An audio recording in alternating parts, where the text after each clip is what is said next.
So we're going to start today. Today's daf is Kafeh. We're going to start on Kaf Daled Amud Bet with the Mishnah, since we have plenty of time. And Madikin B'Shem and Tzrefa B'Yom Tov, it says that you can't light with, as we learned earlier in this parak, we already mentioned the idea that we cannot light with Shemen Serefa. Shemen Serefa is oil that is supposed to be burnt. It doesn't mean burnt oil.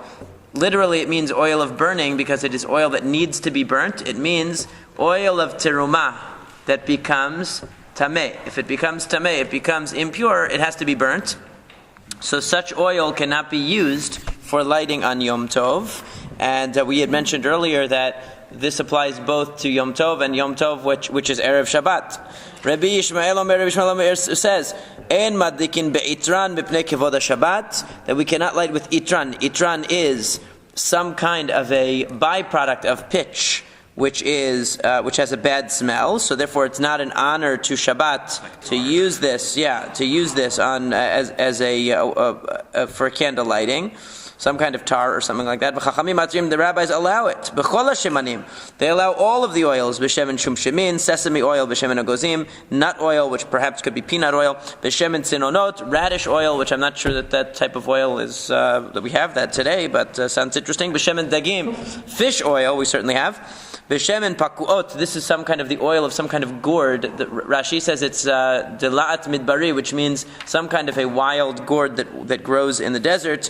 Be'itran, as we said before, this is some kind of the byproduct of pitch or tar, uvneft, or with neft, which is, again, some kind of a foul-smelling substance. Rabbi Tarfon says, "En madlikin el b'shemen zayit bilvad." He is the most strict. He says you can only use olive oil. So the other rabbis seem to have different positions about this. Rabbi Yishmael prohibiting the very smelly oil.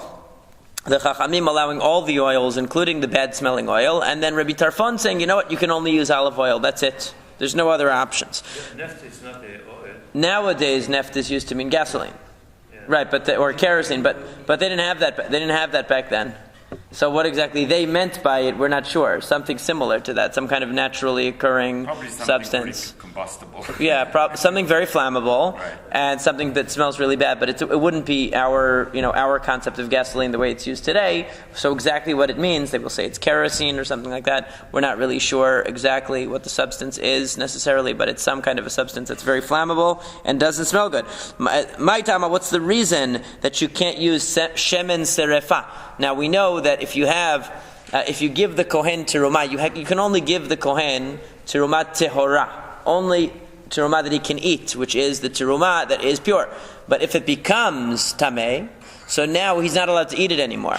But he can use it for fuel. He's allowed to burn it for light. He's allowed to burn it for cooking. He's just not allowed to eat it once it becomes tameh. So why can't you burn it on Yom Tov? She'en sorfin kodashim b'Yom Tov, because you cannot burn invalid korbanot on Yom Tov, and by extension we say you can't burn invalid or disqualified terumah on Yom Tov either. Where do we get this from? The Torah that you can't do this. Amar Chizkiah says, "V'chein tanat devei Chizkiah," and the yeshiva of Chizkiah also taught. Amar Kara, because the pasuk says, "V'lo toshir mimeno ad boker," you cannot leave over of the Korban Pesach. This is talking about. You can't leave over until the morning. V'anotar mimeno ad boker ba'esh tisrofu, and anything that you leave over till the morning, you burn. Okay, so it says it twice. That's the full pasuk. It doesn't say the full pasuk here. I'm just telling you the full pasuk because I happen to remember it. But what it says is this is a general principle that any korban that has a time limit when it has to be eaten, if you leave it past the time limit, it's called notar, leftover, and you can't eat it anymore. It has to be burnt. Now, how do we know? Let's say a person had the korban pesach, and when was the korban pesach eaten? At nighttime. So by the morning, it was already invalid. It was already notar. So why? So you might think, we can burn it Pesach morning, the first day of Pesach, burn it. But it says v'anotar mimenu ad boker twice. It says first lo totiru mimenu ad boker, don't leave it until the morning, and then it says v'anotar mimenu ad boker, and that which is left over till morning you should burn. So it says ad boker twice. Why does it have to say twice? It should just say v'anotar ba'esh tisrofu. Whatever is left over, burn it. It already said leftover means leftover to the morning. So why does it say boker twice? So matal mudomar ad boker. So I'm sorry, I skipped the part. She'en Talmud lomar ad boker. It doesn't have to say ad boker twice. Until the morning twice. Ma Talmud lomar ad boker. Why does it have to say ad boker a second time? Ba katuv liten lo boker she'eni l'srefato. Because it's telling you a second morning for burning it. In other words, what makes it notar is that it was left over till the morning of Pesach, Yom Tov. But you can't burn it in the morning. You have to wait till the second morning. You have to wait till the first day of Chol HaMoed to burn it, because in Sorfin, Kodashim b'Yom Tov, because we don't burn Korbanot on Yom Tov. And therefore, by extension, we also wouldn't burn Terumah on Yom Tov. Abaye gives a different source. Amar Kara, because the Pasuk says, Olat Shabbat b'Shabbato. That the offering of Shabbat is brought on its respective Shabbat. V'lo olat chol b'Shabbat, v'lo olat chol b'Yom Tov. We don't bring an offering of chol on Shabbat. For example, if there was a sacrifice offered on Friday and they didn't have time to burn all of the parts on Friday, they can't put them on the altar on Shabbat. If Erev Yom Tov there was an offering brought and they didn't have time to put the parts on the altar before Yom Tov began, they can't put it on Yom Tov, because the burning has nothing to do with Yom Tov. It has nothing to do with Shabbat. When you're burning the korbanot of Shabbat or the korbanot of Yom Tov, of course, you can burn them on Shabbat or Yom Tov. It's part of the mitzvah. But when you had a mitzvah from beforehand, in other words, any burning which doesn't directly relate to the Shabbat or Yom Tov, you cannot come along and do it on Shabbat or Yom Tov. Even though it might be a mitzvah, you can't override Shabbat or Yom Tov in order to do it. So similarly, you can't do this burning of Terumah on Yom Tov. This is the source that they're bringing. Rava says, Amar Kara, the Pasuk says, Hu levado ye'aseh lechem, that this alone can you do for yourself on Yom Tov. So these are different sources trying to show that you can't burn korbanot that are invalid on Yom Tov, and you can't burn Terumah that's invalid on Yom Tov. So Rava says, it says that with regard to doing melachan Yom Tov, that this alone can you do. Hu levado ye'aseh lechem, which is referring to things that are ochel nefesh, things that are for eating and consumption on Yom Tov.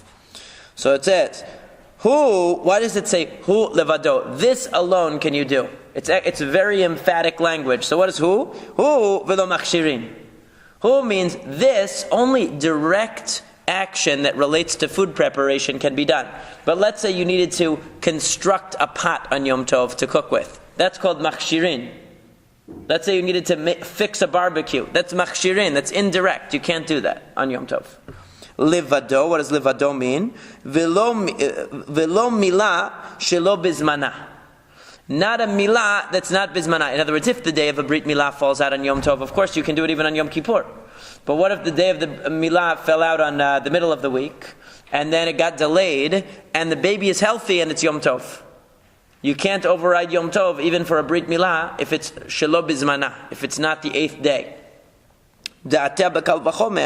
Because were it not for the fact that we had a special pasuk telling us that we cannot do a brit milah on Yom Tov if it's not the proper time, if not for that, then we would have thought from a kal v'chomer, and Rashi goes through what exactly the kal v'chomer is, that they say much later in this Masekhet, in Perek Rabbi Eliezer, they're going to show that there's a logical argument, so to speak, to demonstrate that one should be able to do a brit milah, shelo bizmana, even if it's not the 8th day, on Shabbat or on Yom Tov. So it's saying from this pasuk we reject that kal v'chomer, even though that we're going to see the kal v'chomer later in the Masechet. Rashi explains it. We don't have to go into the details; it'll take us far afield. But the point is, there's a logical argument to try to demonstrate that you should be able to. The pasuk comes along to tell you, Hu levado ye'aseh lechem, only melachot that directly relate to eating can override Yom Tov, not the brit milah, unless it's the 8th day, in which case you have a special dispensation. Ravashi says, Shabbaton, it says that it's Shabbaton, that every Yom Tov is called also a Shabbaton. We come to Daf Kafe Amud Aleph, so that's Aseh, that's a mitzvah Aseh. Va'avale Yom Tov Aseh v'lo ta'aseh, ven Aseh doche et lo ta'aseh va'aseh. So what it means is like this. When you have a negative commandment, we have a rule. Aseh doche lo ta'aseh. A positive commandment can override a negative commandment. But when you have an aseh velo ta'aseh, when something is both positive and negative, for example, Shabbat is a positive commandment, you have to rest on Shabbat, and it's a negative commandment, you're not allowed to do melacha. So even if there's a positive mitzvah to be done that would be a violation of Shabbat, you can't do it. Because although in general, aseh doche lo ta'aseh, in general we say a positive commandment overrides a negative commandment, it can't override a negative and positive commandment. Because then one thing, the positive commandment, is overriding something that's both a positive and a negative. So when that's not a rule, though. I mean, that is a rule. But that can't be a rule. Because if it was a rule, then you would say, I can steal money to go to give it to tzedakah. That's not an aseh doche lo ta'aseh. Means at the very moment that you're doing the mitzvah aseh, you might be violating a lo ta'aseh. For instance, let's say that there's tzara'at on a baby's body. This is the case that they give. There's tzara'at on the baby's body. Okay? And if you were to cut for the Brit Milah, you're going to cut off a piece of the tzara'at. You're not allowed to cut off tzara'at. You have to leave tzara'at. You're not allowed to remove it. But what about when you're doing Brit Milah? So you're doing the mitzvah aseh, you're doing the positive mitzvah of Brit Milah. It's simultaneous, right. Aseh doche lo ta'aseh means at the very moment that you're mekayem the mitzvah aseh, you're at the same time violating a lo ta'aseh, and it has to be simultaneous, and there are other rules too, that it has to be intrinsic, that to the mitzvah. There are lots of qualifications of this. How do we explain the difference between mitzvah haba'a ba'avera? Right, where you're just doing a mitzvah via a sin, versus when you're doing a mitzvah and it's doche, it's overriding the violation. So, for instance, to wear tzitzit that has shatnez is the other case. So, you have, let's say, you're wearing a garment that has it's a linen garment, but it has the techelet is wool. It has to be wool. So you wear techelet with the tzitzit of the linen. So technically that's okay because the tzitzit will override the negative commandment of wearing the shatnez of the wool and linen. Or another example is the Kohen Gadol, and according to some it's a machloket in the Gemara, but basically certain parts of the big day kehuna were shatnez. So how can you wear them? Oh, because it's a mitzvah taseh, it overrides the lo taseh. So you have some cases like that. So in any case, the mitzvah taseh cannot override though an aseh and a lo taseh at the same time. It can only override a lo taseh. So, and the Ramban explains in the Chumash that this is because really mitzvot taseh are more significant than lo taseh. Because a mitzvah taseh brings you, a mitzvah lo taseh, not do, what you're not supposed to do is just to avoid negative. But an aseh is really what brings you closer to God. Only an aseh can really bring you to a higher level. It's what you do, not what you don't do. So he says that's why an aseh is assigned a greater significance than a lo taseh. But in this case, yibum, yeah, I guess it's sort of, it's sort of an example of that. Although there it's explicitly structured. Some of these are explicitly structured where the mitzvah aseh is a violation of the lo taseh, and the lo taseh is in a way suspended. Like the korbanot of Shabbat are all violations of Shabbat, but they're part of Shabbat, so they're not viewed as a violation of Shabbat. So there it's structured that way. But yeah, that would be an example where the Torah is actually mandating, and specifically that you should do a mitzvah taseh that's going to violate a lo taseh in that case. So here we say that a mitzvah taseh is going to override a lo taseh, but it can't because Yom Tov is both an aseh and a lo taseh. It's a positive commandment and a negative commandment. It's a positive commandment to rest on Yom Tov, and it's a negative commandment not to do malacha on Yom Tov. So therefore, the burning of kodashim, the burning of korbanot, might be a positive mitzvah to burn korbanot, but it can't override Yom Tov. So now the Gemara says, "B'Yom Tov hu dasir habachol shapir dameh." So you're saying that on Yom Tov you're not allowed to burn these kodashim, or you're not allowed to burn terumah, but on the weekday you're allowed to burn terumah and you're allowed to benefit from it. Now we know when we burn korbanot you can't even benefit from the burning of the korbanot. You can't use the light, you can't benefit from it at all. But terumah you can benefit from. So how do we know that? What's the reason? Amar Rav says, just like it's a mitzvah to burn korbanot, it's also a mitzvah to burn terumah that becomes tameh. Ve'amra Torah, and the Torah says, B'shat biura teheneh mimena, that at the time you're burning terumah, you can benefit from it. In other words, the Kohen can put it as light in his lamp and burn it. It's no problem. Torah, where did the Torah say this? That the Kohen can benefit from the terumah as he's burning it? Mid Rav Nachman, because of what Rav Nachman said. Amar Rav Nachman, Amar Rabba bar Avua, Amar Karav, because Rav Nachman said that Rabba bar Avua said that the pasuk says, "Vani hinei natati l'cha et mishmeret terumotai," because it says, "I'm giving you the responsibility to guard my terumot," the plural, terumotai, not terumati, which is the singular, terumotai, my terumot, double. So what does that mean? Bishtei terumot hakatuv medaber, achat terumat tehora, ve'achat terumat teme'ah. It means both teruma tehora and teruma teme'ah, whether it is pure or impure. Meaning to say, va'amar rachmana lecha. And what does the Torah say? I'm giving you my two terumot, both the pure and the impure. It'll be yours. To burn it under your food. In other words, you can use it for fuel. So I'm giving you the teruma that's tehora, the pure teruma, you can consume it, and the impure, you can burn it and benefit from it. But both of them belong to you. Alternatively, we could say, like what Rabbi Abahu said, Rabbi Abahu said, Rabbi Yochanan said, that it says with regard to vidui ma'aser. Vidui ma'aser is in Parashat Ki Tavo. In the beginning, it says that every 3 years, a person would have to take out of their house right before Pesach all of the teruman ma'aser that they didn't pay up for the past 3 years, and say, vidui ma'aser, that they fulfilled all of their obligations with respect to ma'aser for the past 3 years. Every 3 years you have to do that. Now, when one does that, they say, v'lo bi'arti mimeno betameh. I did not, literally here, bi'arti means consume. And it's mainly referring to consumption of eating. But consuming can also be by fire. Just like in English, consumption can mean a fire consumes and can mean a person consumes. So too in Hebrew, bi'ur can mean to destroy something, to consume it, like bi'ur chametz, or it can also mean to eat something, like it says about an animal that goes in Parshat Mishpatim, uvi'er b'stei acher, that if the animal goes and eats in another field, a field that belongs to somebody else. So bi'ur can mean consumption in both ways as well.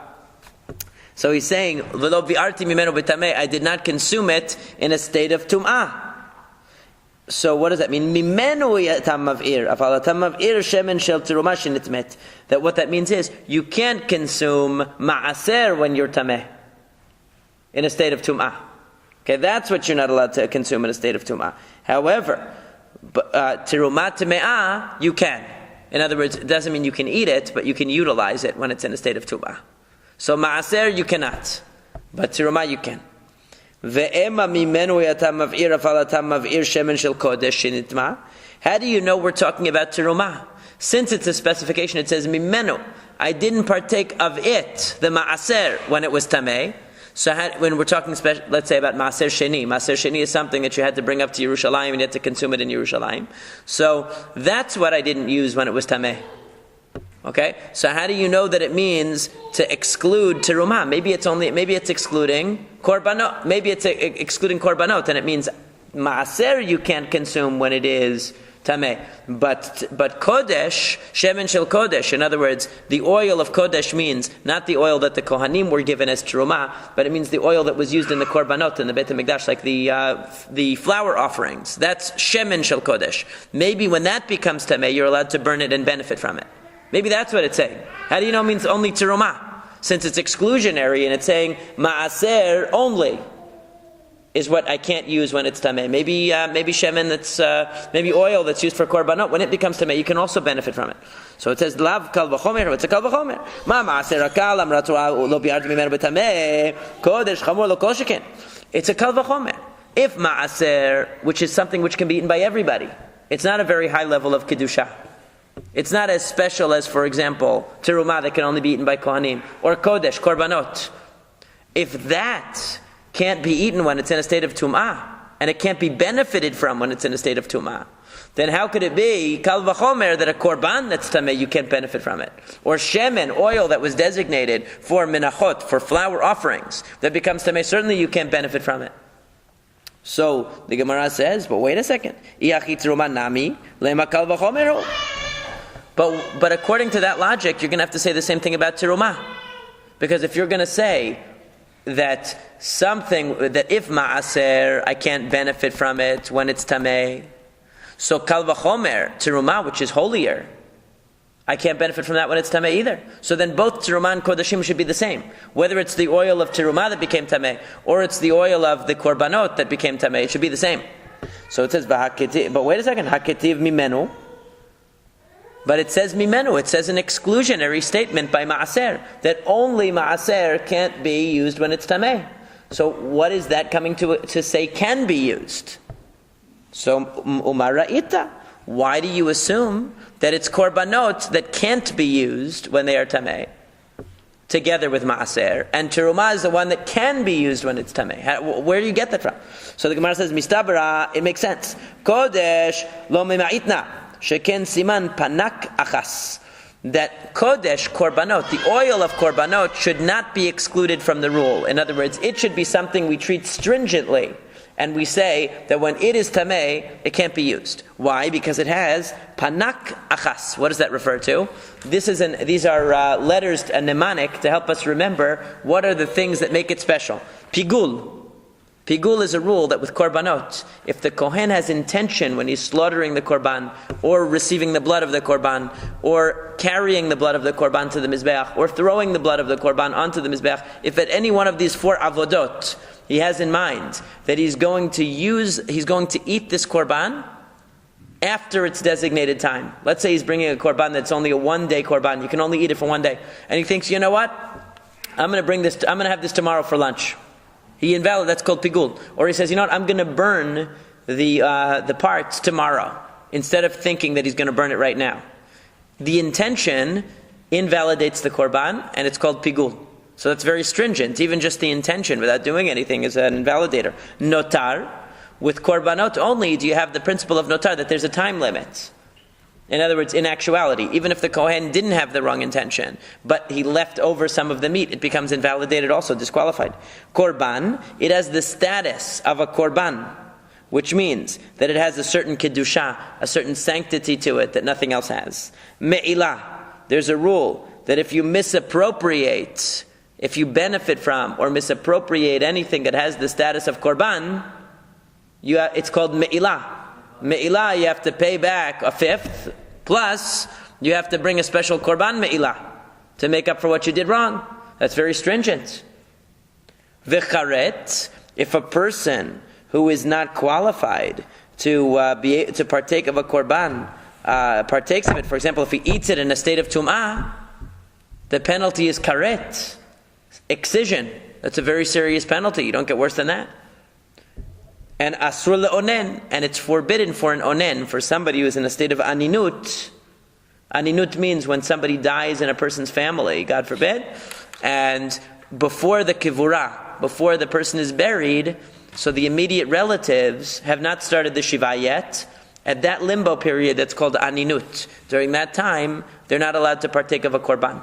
Even a kohen can't partake of a korban and can't officiate at a korban. This was what happens with Nadav and Avihu, with the whole story there. That part of the problem was that they were onenim, they couldn't eat the korban and so on. I wonder why that would even be a question, because an onen is exempt from all of the mitzvot of the Torah. So that's true, but he can't even eat it if they're served to him. Here, have some food. You're allowed to eat. He's not allowed to eat any korban. Yeah. So you're not allowed to send korbanot. So the point here is that all of these are stringencies about kodesh. So we see that none of these stringencies apply to terumah. So we could say that if we're going to choose one out of the two, in other words, the point is that this pasuk is telling us that there's some case where an entity that's tameh can still be benefited from. And we want to choose which one should it be. Which one should be the stringent one that you can't benefit from even when it's tameh, and which should be the lenient one that you can benefit from when it's tameh. So they're saying it should be that kodesh, that korbanot, are more stringent. Because look at all these rules we have that are so stringent about korbanot. So the Gemara says, no. Adirabah, I'll tell you, terumah lo mima'itna, that I shouldn't exclude terumah. Why? Because sheken mahpaz siman. Because I have mahpaz. What's mahpaz? Mita.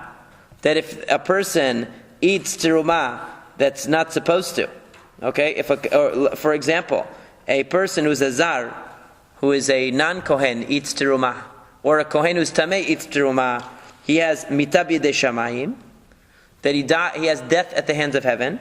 Vizar, I'm sorry, v'chomesh. Chomesh is that a person who partakes, who is a non-kohen, who eats some of the terumah, he has to give 20% back. This is unintentional too. By accident, yeah. If he unintentionally eats terumah, he has to compensate the kohen for what he ate of the terumah, and he also has to give him 20%. But as Rashi says, the meat of the korbanot, if a person eats it who's not a kohen, even though only a kohen is really supposed to eat it, the meat of the korbanot, there's no rule of paying 20%.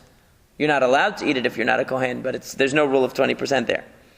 And there's no rule of me'ilah anymore. Once it's permitted for the kohen, it's not considered misappropriating holy things when it comes to korbanot. So there's a little bit of a leniency comparing the meat of korbanot that's only allowed to be eaten by a kohen to terumah. Because the meat of the korbanot that's allowed to be eaten by the kohen, it's no longer subject to that rule of me'ilah that if you misappropriate it, you have to pay and you have to bring a korban. Whereas with terumah, even what's allowed to the kohen has a very stringent rule attached to it. What else is the rule here? And we turn to Amud Bet. Ve'en la pidyon. Terumah is more stringent than korbanot in one way, that terumah, no matter what happens, you can't redeem it. Once it's terumah forever. Whereas a korban, if it becomes disqualified, it develops a mum, it develops a blemish, so then you can actually do pidyon and you can redeem it. Va'asura l'zarim, and it's prohibited for zarim in all forms. There's no terumah that's allowed for a non-kohen. Whereas there are some korbanot, like maaser, that you bring, shelamim, korban todah, that a person is allowed to partake of the korban. So we see that there's a difference. Terumah is more stringent. So the Gemara says, no, hanach nefishan. There are more, out of your list that you just gave, there were more stringencies with korbanot than terumah. So quantitatively, if we're going to balance them and decide which one should have the more stringent rule, it's korbanot. V'baitema, alternatively, kodesh chamur, sheken anush karet. It's not a matter of which one has more stringencies. There's one stringency that korbanot have that knocks out all the other stringencies, which is sheken anush karet, that a person who is tameh and eats from a korban gets karet, the most serious punishment. And because he gets that excision punishment, that topples all of the stringencies of terumah, where you don't have that. Because even mitabi de shamayim, even death at the hands of heaven, is not as bad as karet. So that's the reason why, if we're going to apply a stringency, that in a state of tum'ah, when you're destroying it, when you're burning it, in one case you should be able to benefit, and one case you can't, we're going to assume the case that you cannot benefit is going to be the korban that's being burnt, or the oil of korbanot that's being burnt, because it's tameh, you can't benefit from it. But terumah that's being burnt, that because it's tameh, you can benefit from it. Rav Nachman bar Yitzchak gives one last reason. Amar Kra, the pasuk says, "Titen lo velo leuro," that it says you should give the terumah lo, titen lo, give it to him. And the rabbis interpret it, lo velo leuro, give it to him and not to his fire. Meaning, don't give him terumah teme'ah. Don't give him impure terumah that he's going to have to burn. Don't give that to the kohen. Can you remind me the context of the original? How we got on this? Yeah. Because we're dealing with this idea of shemen serefah. Right. And so the oil that's terumah that becomes tameh. So the oil of terumah, you give olive oil to the kohen. Okay, and it becomes tameh. Right. So he's not allowed to burn that olive oil on Yom Tov. Okay, even though in general, when you burn that oil, you're allowed to benefit from it. Since you're fulfilling this mitzvah since you're not doing it for benefit, but you're doing it to fulfill the mitzvah of burning terumah teme'ah, that's why you're not allowed to do it on Yom Tov. But then the Gemara said, well, why are you allowed to do it and benefit from it on weekday? Where do we get this idea that the Kohen can benefit from it when he's destroying it normally? So the Gemara is giving all these different reasons for how we know. And the last one is because it says, give the Kohen terumah that he can eat. Don't give him terumah that's going to go to the fire. Meaning the terumah tame'ah. But what does that show you? Miklal debat urohu, which shows you that he can burn it and utilize it in burning it. In other words, from the fact that the pasuk has to tell you, give it to him and don't give him terumah that he can't eat implies that if you give him terumah tame'ah that he's going to burn, he can also benefit from it. But you shouldn't give him that. You should give him terumah that he can get the optimal benefit from, which is the terumah that he can eat. Don't give him the terumah that he's going to burn. But from that we can infer that he can benefit from the terumah that he burns. Because otherwise, why would you even think to have to tell me that I can't give him terumah that he's going to burn? What is he, the garbage man? I'm giving him things that he's going to burn? Why should I do that? Right, so obviously he can benefit from it, but it's not optimal benefit, so you shouldn't give him that l'chatchila. If it becomes tameh when he has it, then he can burn it and benefit from it. So now the Gemara goes on. Rabbi Yishmael said you can't use itran. Mipnei kivod Shabbat, you can't use this tar because of the honor of Shabbat. What's the reason? Amar Rava says, because since it smells really bad, maybe you're going to walk out. You're going to light this candle. It's going to give light, but it's going to smell so bad in the room. You're going to leave and you're going to go eat in the dark. You're not going to eat your Shabbat meal with the bad smell. Amar le Abai says, v'yetzeh, so let him go out. So what do we care? So that's his problem. Amar le said to him, Shani Omer, because I say hadlakat ner b'Shabbat chovah. Because I say lighting the candle on Shabbat is a chovah, it's an obligation. And as Rashi explains, chovah kivod Shabbatu, she'en su'udah chashuva b'mkom or ke'en yemama. Because a meal that is chashuv, okay, a meal that's important, can only be with light. You can only have light. And it's not an honor to Shabbat not to have the candles in the place you're going to eat. So you're thinking, I'll light the Shabbat candle, I fulfill the mitzvah of lighting the Shabbat candle, and then I'll go eat in another room. What's the big deal? The answer is you're taking away from the part of the essence of lighting. The Shabbat candle is to create a place where you can eat with proper lighting. And that, therefore, if you're going to walk out, it's not good because you're not fulfilling the complete mitzvah of having your meal in a lighted place. So does that cause a problem today when we have the lights, but I mean they're basically symbolic because we don't... Well, yeah, I'll explain that in a second. Yeah, there is something. There is a problem. So like on the side, hadlakat ner b'Shabbat chovah. So Tosafot says, bimkom su'udah, the chovah hi she'is'od bimkom haner mishum oneg. Okay? That what it means is that there's an obligation to eat in the place of the candle. In other words, the meal has to be, there's a connection between Su'udat Shabbat and Ner Shabbat. And so you need to light a type of candle that you can tolerate when you're eating. That's why the halakha is, the technical halakha is, many people don't know this. If you're going somewhere else Friday night to eat for Shabbat, you don't have to light candles at home. Because as long as the place you're going, they light candles. Because the mitzvah is in the place that you eat. There's no mitzvah to light candles and leave it. Because you see from right here, he says, what's the problem? Why can't you light it and leave? Saying, no, you can't light it and leave. You can only light it in the place where you're going to eat. So another thing you can do, if you want to still light candles at home, the wife can just light candles and learn some Tehillim by it, or do something with it, so she's... Well, you're not really supposed to read to the light of a candle. Right, that's actually... It's really only for eating. It's only for eating. Yeah. So and you're not supposed to really use the candle for like reading or anything.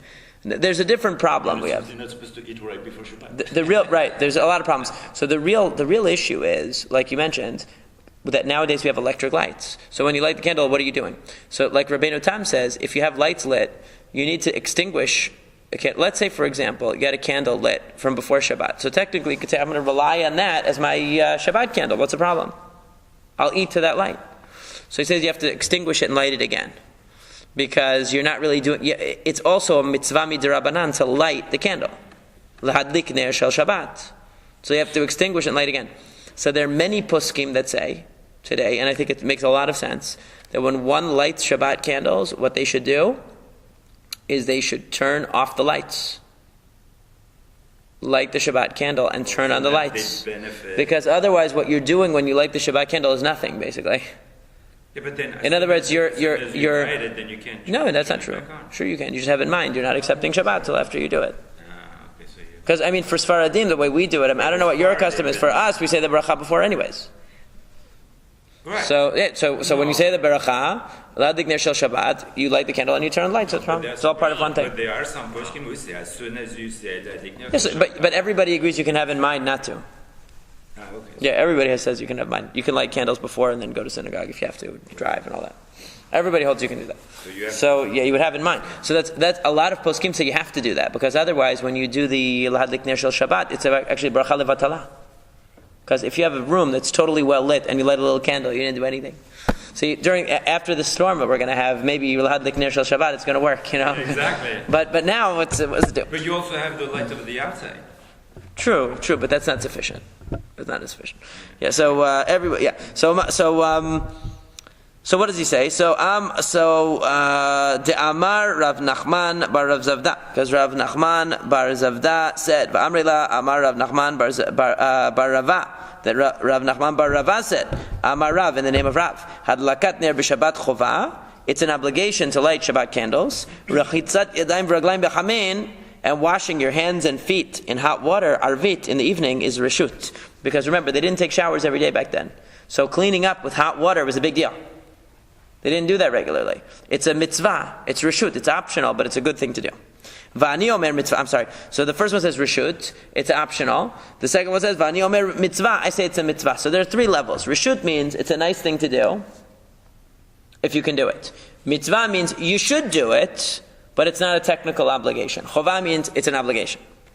So, and that's why you don't say a blessing on lehitrachetz be'erev Shabbat. Asher kiddishanu b'mitzvotav v'tzivanu lirchot yadayim v'raglayim. We don't have a blessing for that. But everybody knows you're supposed to clean up before Shabbat, take a shower or whatever. So that definitely a mitzvah. It's in honor of Shabbat to do that. But whereas for the candle, it's really a chovah, it's an obligation. So Tosafot on the side deals with the problem. He says that some people say, well, just like it says Ma'im Achronim chovah also, that you're supposed to wash your hands before Birkat Hamazon, and nobody says a blessing on Ma'im Achronim. And he said, therefore, there were some people who argued we shouldn't say a blessing on Lahad Ner Shel Shabbat, because it uses the same language, chovah, Ma'im Achronim chovah. We don't say a blessing. Hadlakat Ner b'Shabbat chovah. So how do you know that you're supposed to say a blessing? So he says it's all dependent on context. Here it's being contrasted with these other performances that are less obligatory, and chovah means absolute obligation. Over there, Ma'im Achronim is a sakana. The reason why it's an obligation is because of the danger that they were concerned about, that the salt was going to blind people. That's a different kind of chovah. It's an obligation to clean your hands because they were worried that the salt would be dangerous.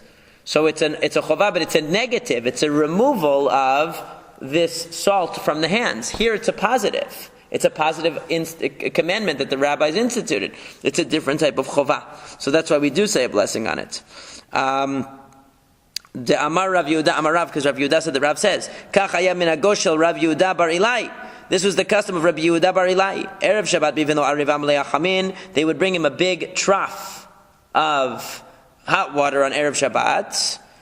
V'rochetz b'nav yadav raglav, and he would wash his face, hands, and feet. Umitatef, and he would wrap himself in a talit. V'yoshev b'sadinin amitzuyatin, and he would wrap himself in his linen cloaks that had tzitzit on them. Okay, so his talit basically. He would wrap himself in a talit, which is what the Teimanim do. On Friday night they wrap themselves in a talit also, just like we do on Yom Kippur, based on this idea. They wrap yourself in a talit. V'domeh lemalach Hashem tzivaot, and he looked like an angel of Hashem. Ve'ayu talmidav mechavin mimenu kanfei kesutan, and his students would come, but they would hide the corners of their cloaks. They would tuck them in. Why? Because they didn't put tzitzit on their linen cloaks. Not everybody has servants. I mean, it applies to him. Right. He's just saying that how do you see that it's a meritorious thing to do? That it's not just optional, like, oh, you could, if you can't, but it's something you should strive. You should strive to do it. Mitzvah means you should strive to do it. So how do you know? Because look, he really did this. But now it's getting on a tangent about the tzitzit, that his students would hide their tzitzit, the corners of their garments. Why? Because they had a machloket. Because Amar Len, he said to them, Banai, my children, lo kach shaniti lechem, sadin batzitzit, bet shamai poterin, o bet hillel mechayvin. That linen garments with regard to tzitzit. And we're going to go with here what Rashi says, the interpretation of Rashi. There's a long discussion in the Rishonim about this sugya here, and Tosafot has a totally different take on this. But basically, we're going with Rashi, which is also what the Rambam and the Ramban and the Rishonim, many of the other Rishonim say, which is that what the machloket between Beit Shammai and Beit Hillel is, do you put techelet on linen garments? If you have a linen garment, according to Beit Hillel, you put techelet on that garment, even though it's linen, and even though you're making shatnez, because you're going to tie the wool string onto the linen, because the mitzvah of tzitzit overrides the mitzvah or the negative commandment not to wear shatnez. They're right next to each other. It says, when it talks about gedilim ta'aselach, when it talks about making tzitzit, it says not to wear shatnez right after that, meaning one overrides the other. Okay? So is the argument is because that we're not sure about the true nature of techelet, and therefore it's not... No, everybody... Well, it seems like the machlok... So this is where the Rishonim get into a whole thing. Rashi interprets it like this. There are these two psukim. It says, don't wear shatnez, and then it says, make tzitzit. Right. Beit Hillel is doresh simuchim, which means they say, the two things are together, which means tzitzit overrides the negative commandment of shatnez. Right. And Beit Shammai says, no, it doesn't override. Okay. But everybody agrees it has to be made of wool, the techelet. So, according to Beit Shammai, you have a conflict between tzitzit and techelet, so you have to not wear the techelet. But why does it make a difference whether it's techelet or not? Because the techelet has to be wool. So in your linen garment, it has to be wool. The tzitzit you can make out of linen. Make linen tzitzit, no problem. Right, but the techelet has to be wool. So Beit Shammai says you can't wear it. So Rabbi Yehuda bar Rabbi Eli was saying to them, I told you, Beit Hillel says you put techelet on your garments. Why are you not doing it? Why are you following Beit Shammai? And you're not putting it on. Now there's a whole other way of learning this that Rabbeinu Tam brings, that they didn't put tzitzit at all on linen garments. That they completely didn't put it at all because they were worried that people would accidentally put techelet. But we're going with Rashi and most of the other Rishonim. They seem to say that it's only referring to the techelet that was omitted. So they would fold over the corners of their garments so that he wouldn't see they didn't have techelet. He had the techelet. So they said, Ve'inu savrei gezerah mishum kisut laila. They said, even though it's true, Beit Hillel says you can put the techelet on the garment and it's no problem to wear the linen garment with the techelet, still, they wouldn't do it. Why? Because gezerah mishum kisut laila, because everybody agrees if you wear this garment at night where there's no mitzvah, so what are you doing? You're wearing shatnez. During the day when you wear it, you're mekayem the mitzvah tzitzit. You're fulfilling the mitzvah of tzitzit, no problem. But at night, you're not fulfilling any mitzvah. And you're wearing this garment and you come to synagogue and you forget that you're wearing a linen thing, and then it's time for arvit and you're not really thinking about it, and all of a sudden you're wearing tzitzit that are not fulfilling a mitzvah anymore because it's nighttime. But they are violating a mitzvah, which is they're violating shadnez. So you have a big problem. So gezerah mishum kisud laila, because of this gezerah, even though Beit Hillel says in theory that you would put techelet, we don't do it. That's why the Talmidim didn't do it. Okay, So now we say, "Vatiznach m'shalom nafshi nashiti tova." This is from Echa. It says, "My soul has despaired of peace," meaning it's given up hope for peace. Nashiti tova. I have forgotten goodness. So what does this mean? My vatiznach m'shalom nafshi. What does it mean? I have given up hope for peace. Amar Rabbi Abahu says, "Zohad lachat ner b'Shabbat." This is a reference to lighting the candle on Shabbat. Meaning, if a person doesn't have a candle lit in their house on Shabbat, they have no hope for peace. Because that means it's going to be dark, people are going to be bumping into each other, people are going to be smashing things, they're going to be hurting each other, and everyone is going to be really depressed and upset. Nashiti tova, I have forgotten goodness. Amar Rabbi Yirmiyah, zob bet amirchatz. This is talking about the bathhouse, meaning if a person isn't able to wash up, they don't feel good. They forget goodness. In other words, psychologically, it's a great benefit to a person to wash up. It's not just the physical cleanliness, but a person is unhappy. They feel like $1,000,000 when they're able to be all cleaned up and they're feeling great. That's why you're not allowed to do it when you're in Avel. When a person's in Avel, they're not allowed to wash up because of the psychological, not because you're not allowed to be clean. If you're actually dirty, you can wash. Even an Avel can wash. It's because of the psychological state of the positive state when a person washes. Now, in the parentheses, it tells us that the text in mine tells us the text should be changed to Rabbi Yochanan Amar. Rabbi Yochanan says, "Zorech yitzad yadayim v'raglayim." This is talking not about going to the bathhouse, but washing the hands and feet bechamin in hot water. So you don't need, in order to be happy, you don't have to go to the bathhouse and do a complete spa treatment. It's enough to wash hands, feet, and face.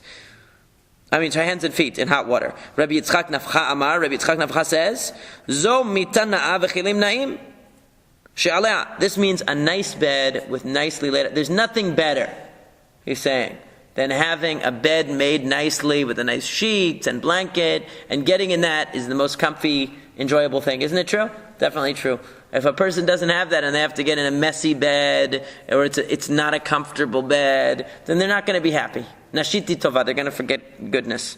if they have that. Rabbi Abba says, Zom mita mutza'at v'isha mikushetet l'talmidei chachamim. This means for talmidei chachamim to have a nicely laid out bed and a beautiful wife. The talmidei chachamim should have not just a beautiful comfortable bed to sleep in, but they should also have a beautiful, a well-decorated. Mikuteshet means that she had. I'm sorry, mikushetet means that she has nice